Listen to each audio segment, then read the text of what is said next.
This video demonstrates how traditional scholarship, media art, and AI can be integrated to enhance visual knowledge discovery, transmission, and creation. As a case study, we compare text-to-image translation in Renaissance illuminated manuscripts and AI-generated technology, using Marco Polo's description of the world.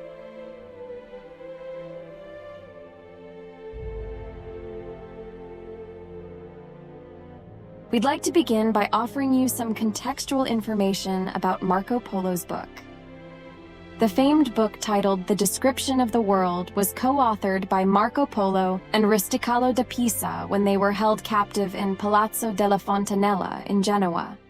Marco Polo was released in 1299 after the Treaty of Milan. It was during this captivity that Marco Polo met the famous writer Rusticalo da Pisa. In Genoa, they collaborated on a literary work based on Marco Polo's experience. This work greatly improved Europe's understanding of the East. Prior knowledge of Asia was primarily based on ancient Greek and Latin sources, reconciled with teachings from the Old and New Testaments. Many manuscript copies of Marco Polo's book have survived, indicating its great success during its time. While the original manuscript was written in French, the existing copies cover a variety of Western European languages, including Latin and Italian vernaculars, which are considered the most important, as illustrated in the Stemma Codicum by Eugenio Burgio, professor at Ca' Foscari, University of Venice. The website Engineering Historical Memory, EHM, provides access to primary historical sources. On this platform, the Franco-Venetian version of Marco Polo's book has been parsed and mapped, using the edition with English translation by Eugenio Burgio and Samuele Simeon. The web application now includes geolocation of place names, indexing of notable things, and a link to digital images of the Franco-Venetian manuscript held in the National Library of France.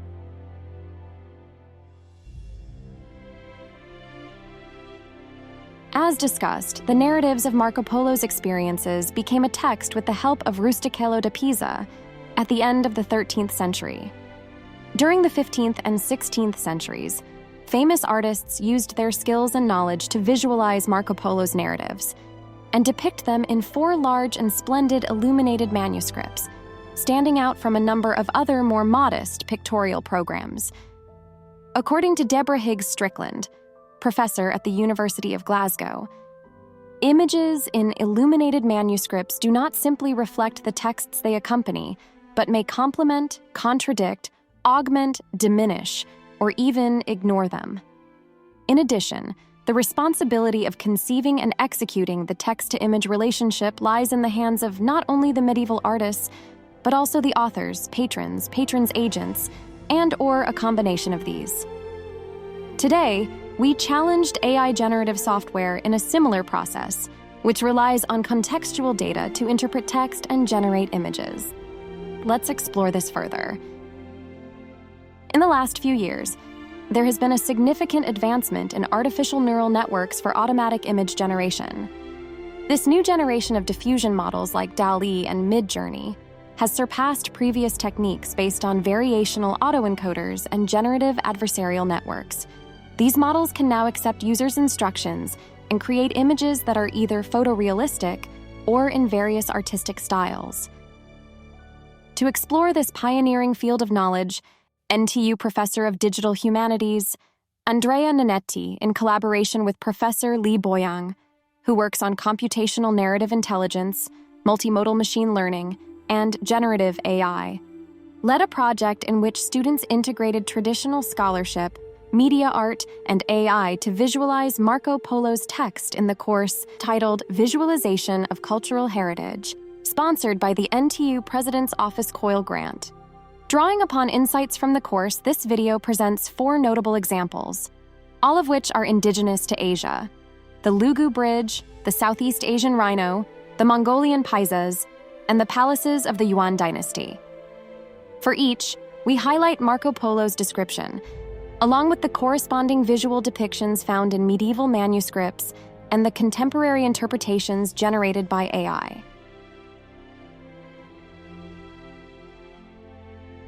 Today's Lugu Bridge in Beijing once amazed Marco Polo over 700 years ago, who called it the most beautiful bridge in the world. The Lugu Bridge, initially constructed in the 12th century, has undergone multiple consolidation, renovation, and conservation works that may have altered its appearance. The way in which Westerners depicted Chinese bridges was influenced by their regional knowledge of bridges.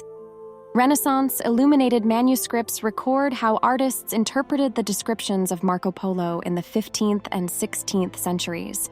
These manuscripts often showcase bridges as simple arches with minimal decorations. Marco Polo's description of Hangzhou, referred to the book's EHM paragraph 151, states that the city of Xingzai is about 100 miles in circumference, and it has 12,000 bridges built of stone, for the most part so lofty that a great fleet could pass beneath them, and smaller boats can pass under any of the other bridges.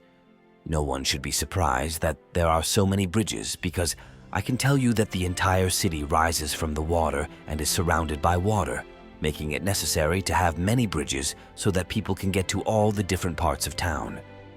the description of Suzhou, referred to the book's EHM paragraph 150, reports Marco Polo saying, I tell you in all truth that in this city there are quite 6,000 stone bridges, under the greater part of which one galley or two could well pass. During the 1450s, a renowned Italian cartographer named Fra Mauro crafted a world map that included approximately 3,000 geo-ethnographical elements and numerous visual representations of cities, ships, animals, architectural monuments, mountains, roads, and rivers. Fra Mauro's map also featured a portrayal of China that relied heavily on Marco Polo's book, which included an illustration of the Lugu Bridge. The bridge was depicted with meticulous attention to detail, accurately aligning with Marco Polo's account of the parapet and ornamental columns. Even though Marco Polo mentioned 24 arches in his description, the map only displays 11 arches. Interestingly, this number matches up with other sources from the 15th to 17th century, which also mention either 11 or 13 arches. One of these sources is a Yuan dynasty painting called Rafts at the Lugu Bridge. It's worth noting that the current bridge also has 11 arches. Today, we tested Midjourney's ability to depict the Lugu Bridge using Marco Polo's text. Different textual prompts produce varied visual results. While Marco Polo's text prompts all AI-generated images, not all textual details are accurately represented. For example, AI-generated images either miss the lions decorating the bridge or introduce Western-style lions and other animals. We compared how AI and Renaissance artists interpret text into images. Interestingly and obviously, they both added, subtracted, or altered information based on their knowledge repositories.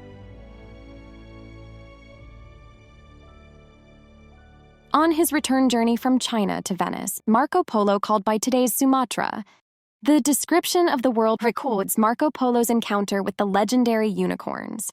Indeed, the description of the animal recalls today's Sumatran rhinoceros. During the 15th and 16th centuries, Renaissance artists depicted the animals described by Marco Polo in illuminated manuscripts. However, their visual interpretations were based more on the knowledge and culture of their time, rather than the actual written descriptions. He said, The island has wild elephants and plenty of unicorns, which are scarcely smaller than an elephant. The unicorn has the hair of a buffalo and feet like an elephant's. In the middle of its forehead is a single horn, very thick and black. I assure you it does no harm with its horn, but only with its tongue and knees, for it has long, sharp spines on its tongue. It has a head like a wild boar's, and always holds it bowed towards the ground. It is perfectly content to wallow in mud and mire. It is a very ugly beast to look at. It is nothing like the animal we talk of and describe in our parts, where we say that it lets itself be caught by a virgin. In fact, I can tell you it is the exact opposite of what we believe it to be. A few centuries later, Western science's first drawing of the Sumatran rhinoceros was published by the Royal Society of London in 1793. During an experiment with generative AI, Professor Nanetti's students at NTU Singapore disregarded their preconceived notions of what a rhinoceros should look like, and instead focused solely on Marco Polo's account of the animal. They broke down the description into specific sections, used them as textual prompts, and generated AI images using multiple software including Hotpot, Imagine, DALL-E, and Midjourney.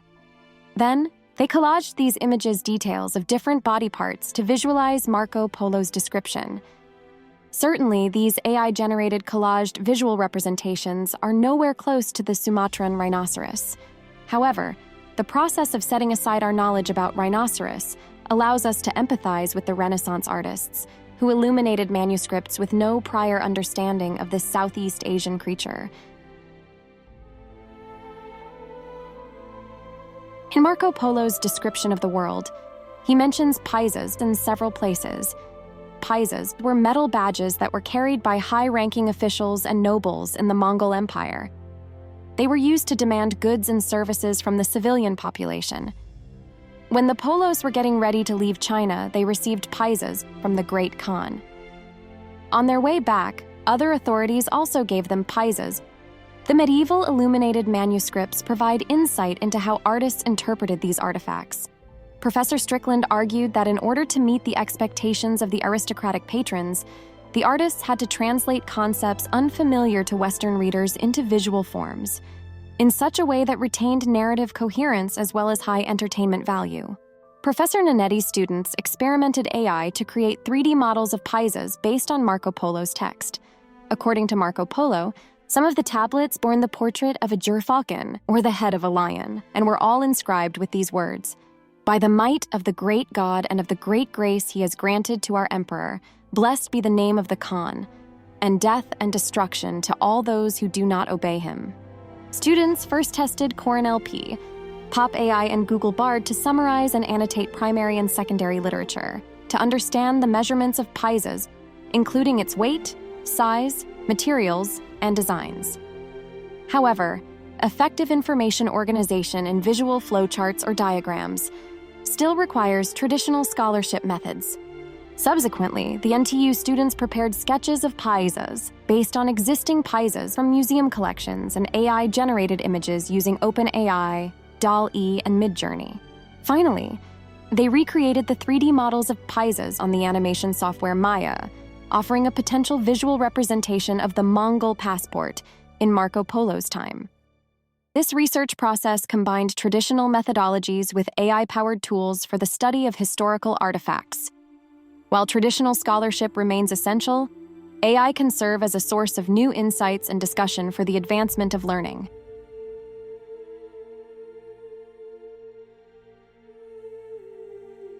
In his book, Marco Polo provided a detailed account of the palaces in the Yuan capitals Dadu and Chengdu. He described the grandeur and magnificence of these palaces in great detail. When talking about the palace in Dadu, today's Beijing, Marco Polo mentioned that it was the most prominent palace he had ever seen. The walls of the rooms and chambers were entirely covered with gold and silver and were decorated with relief pictures of dragons, birds, knights, scenes of battle, and many different types of beasts. The ceiling was similarly fashioned with gold and pictures. The hall was so large that more than 6,000 men could easily eat there. The roofs were a blaze of scarlet, green, blue, yellow, and every other color. They were so beautifully and skillfully varnished that they shimmered like crystal, and their gleam could be seen from far away. During the 15th century, illuminated manuscripts depicted these palaces in a European style based on Marco Polo's account and the artist's knowledge and experiences. Fra Mauro's map follows similar visual patterns, depicting the palaces in distinct Renaissance style, seen especially in the proportions of the classical columns, cylindrical towers, and semicircular arches.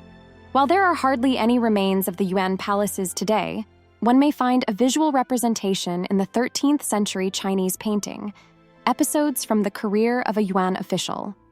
It portrays the city gate of Dadu, with high walls and a massive entrance with 5 gates, aligning features of the city gate as recorded in Chuogeng of the Ming Dynasty. Moreover, accounts of this grand entrance with 5 gates can also be found in Marco Polo's Description of the World. NTU students picked up keywords from Marco Polo's description of the palaces and used them as textual prompts for Dream Studio to generate images.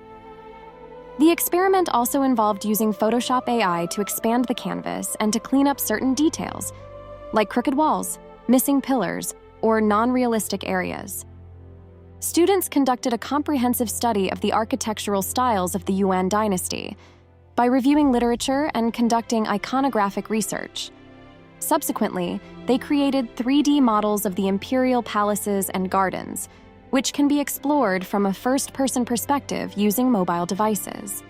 This was made possible by the Live Link feature of Unreal Engine. This case study shows how, in the absence of still-standing Yuan palaces, digital reconstructions benefit from a combination of sources, including ancient literature and visual materials, archaeological evidence, and more recently, AI and computer technologies. Renaissance artists took creative liberties in illuminating Marco Polo's book, especially with unfamiliar concepts. AI seems to act similarly. Just like humans, generative AI can only produce outputs based on what it has learned from its training data and the information it has access to. We demonstrated that blending traditional approaches with generative AI opens new possibilities for historical sciences. Moreover, this exploratory research has raised numerous questions that need to be addressed. How can we improve generative AI to capture the complex details that are often overlooked? Moreover, how can AI visualizations integrate more textual, visual, and archaeological evidence? Please stay tuned to EHM for further discussions on this topic.